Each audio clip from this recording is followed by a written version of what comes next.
let me go to Trump announcing his 10-step plan to dismantle the deep state. Listen to this. If you haven't heard it, you're going to love this. Here's my plan to dismantle the deep state and reclaim our democracy from Washington corruption once and for all. And corruption it is. First, I will immediately reissue my 2020 executive order restoring the president's authority to remove rogue bureaucrats, and I will wield that power very aggressively.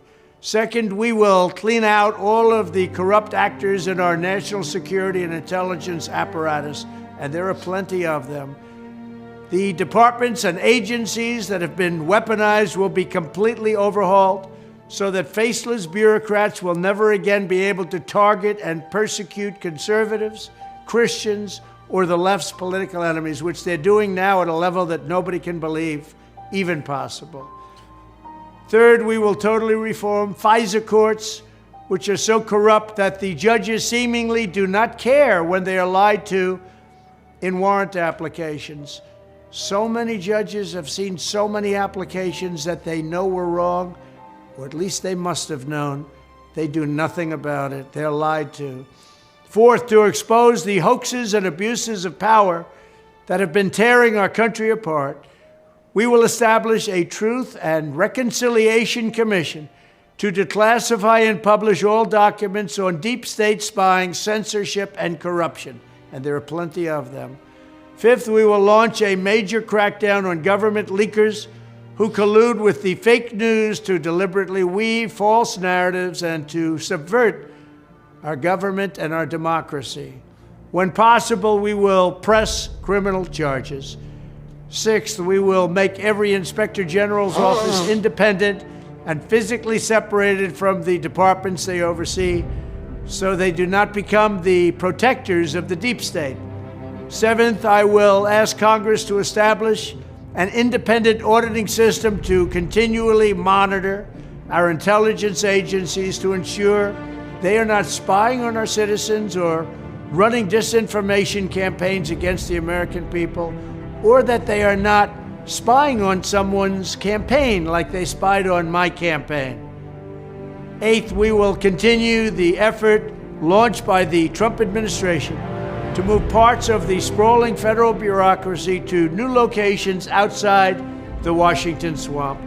Just as I moved the Bureau of Land Management to Colorado, as many as 100,000 government positions could be moved out, and I mean immediately, of Washington to places filled with patriots who love America, and they really do love America. Ninth, I will work to ban federal bureaucrats from taking jobs at the companies they deal with and that they regulate. So they deal with these companies and they regulate these companies, and then they want to take jobs from these companies. It doesn't work that way. Such a public display cannot go on, and it's taking place all the time, like with Big Pharma. Finally, I will push a constitutional amendment to impose term limits on members of Congress. This is how I will shatter the deep state and restore government that is controlled by the people and for the people. Thank you very much. Now tell me, what is possibly objectionable about that? Everybody wants term limits, and he's going for a constitutional amendment. Everybody wants it except for the people in Congress. He wants to ban the bureaucrats from going into the businesses that they regulate after they leave government. That's absolutely fantastic. That stops all of this graft and all of this corruption. But Democrats have been asking for that forever.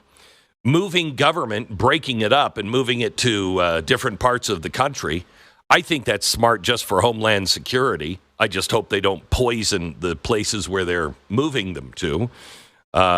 Independent monitoring of the intelligence agency, so they're not spying on Americans.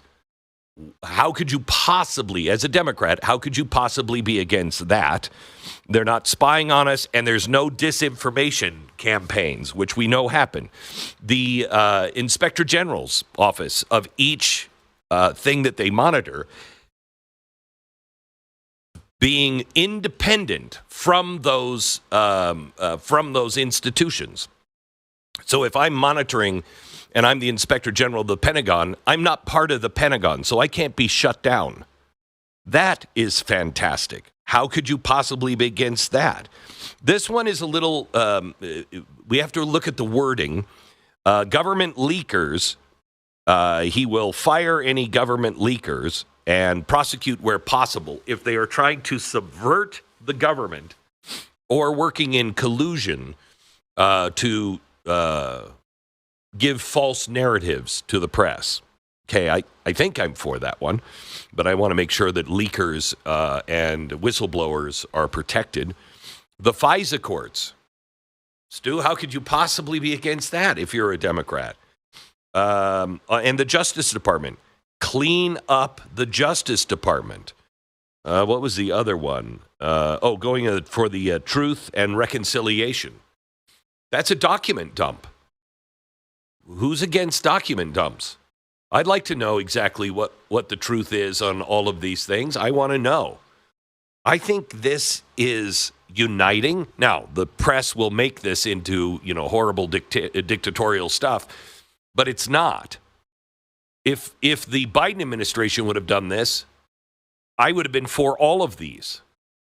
Now, what is the problem with them, Stu?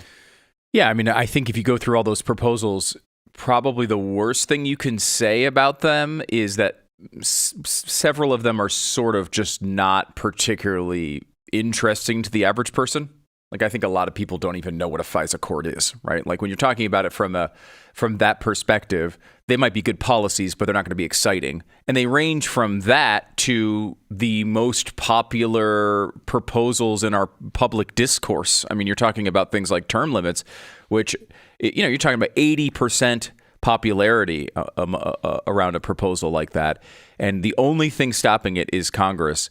They've been, doing this forever because they're protecting their own gigs. Now, I will say I'm going to be very, very entertained when part of this proposal he floats to taunt the media a third presidential term. That's going to be fun, and I can't wait till he does it because he's going to do it. Well, if senators get 12 years, why wouldn't a president, your favorite president, right, why wouldn't he get 12 years? That's coming. I want him to float the idea of packing the court. I want him to do that just so badly because everybody would be like, you can't do it. That's ridiculous. He's going to control the court forever that way. That's unconstitutional. I'd love him just to float it for about a week and then go, thank you for all of those sound bites. We will use them against you if you ever get in power and try to pack the court. Yeah. Because you clearly know why this is wrong. Yeah, honestly, I love that approach. I think he comes out, he says, I'm going to start studying those proposals made by the left during the last couple of years. Some of them sound interesting. Let them all get excited and then come back, pull the rug out from under it, and propose something that locks it at 9 forever. Seriously, I mean, this is ridiculous. Let's just set it at 9 and then be done with it. This shouldn't be something that is even talked about. It is a ridiculous manipulation of power. We've seen the left try to do it 100 times. Let's get rid of that one forever. If you're going to go through a constitutional amendment process, check that one in there too. So some friends of mine sent me a text message between two friends that just came in.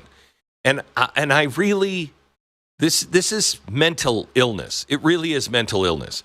Listen to this exchange via text, okay? Did you all vote Republican? Just trying to figure out who to trust. We voted both ways. We're libertarians. Okay, this is the response. We voted both ways. We're libertarians. Sorry if you feel our choices in this election is needed to end a friendship. I feel like we've trusted one another throughout the years. Unfortunately, no one is perfect in either way that you choose. I hope you can still feel comfortable reaching out to us if you ever need anything and still be friends. Now, this is a long-term friendship. Men are hurting us. They're laughing gleefully at our pain. If you voted Republican, that's all because you're okay with that. Men are hurting us. Could you be more specific? Men are hurting us. Can you also show me where the men are that are laughing in your face? They're holding up signs saying women are property. Could you help me out with that one? Could you show me a picture of those signs? That one, I did see a real estate listing that did list women as property. So that is happening. That one I can confirm, so but it's mostly online. MLS. Mm-hmm, yeah. Okay. Yeah. All right. Okay. Are your daughters property? Well, they are now. Huh? What? Now, this person responds in a way I wouldn't have. I would have saved this one for later because I had too many questions on what she just said. But she said, are you all going to sell the Tesla now? Isn't that supporting Musk and the Republican Party? Mm-hmm. Then the friend responded, I saw your Ted Cruz sign. He wants my child dead. That was a weird part of his campaign, the whole I want your child dead, vote for me instead of all red chant. Right. But it worked. He won. And then she responded to the Tesla thing. No, we bought it used, and there's no way to escape capitalism right now. But you chose this. You chose to make women property. Whew. Well, I'm sorry that you feel like you have to unfriend us. There were good things on both sides. You hate us. Then if you hate us, then you really never knew us. I hope you get everything you voted for. I hope it all affects you personally. Me too, actually. I hope it affects you too, because it'll be good. You hate me and my child if you voted for people who openly called for our deaths. Who called for your deaths? Please give me, before you break up a long-term friendship, can you please just give me the original source of people calling for your deaths? Now, I'm sure there are people online that have said really crazy things because, honestly, let's go up about 4 paragraphs in what you just sent. You say really crazy things, too. So let's just deal with who said that, when it was said, what the context was, because I've never heard that before. So now we all know. I already knew, but I hope you were able to see what was really happening because you're not stupid. Please forget we exist. I beg you not to talk to anyone about my son who is disabled. We're first on the chopping block. Now, apparently, the son is trans and disabled. Well, you know what? I think there are rules at Auschwitz. Yeah, he would be first. Oh, we don't live in Nazi Germany, do we? Please forget we exist and don't turn us in. Wow, you are 100%. I guess we voted wrong. Sarcasm in the face of my pain? What pain? What pain? Your pain is being caused because you believe lies. If you actually think that Donald Trump wants your trans handicapped child dead, you have no idea. You are so far out of reality. I hope you have a lovely day. God bless you and your family. Typical. I'm not kidding. Please don't hurt us. We don't exist. You don't know us. You're so compassionate with your name calling. And if you believe that, stop texting us.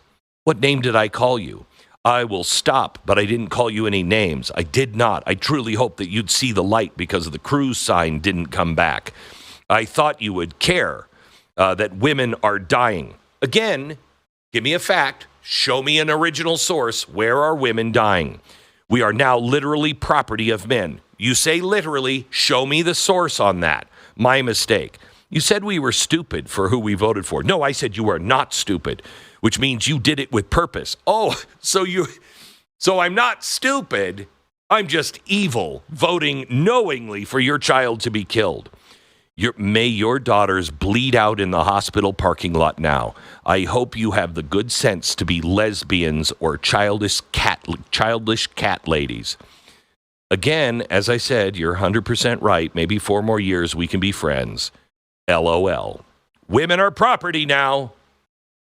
What the hell is wrong with people?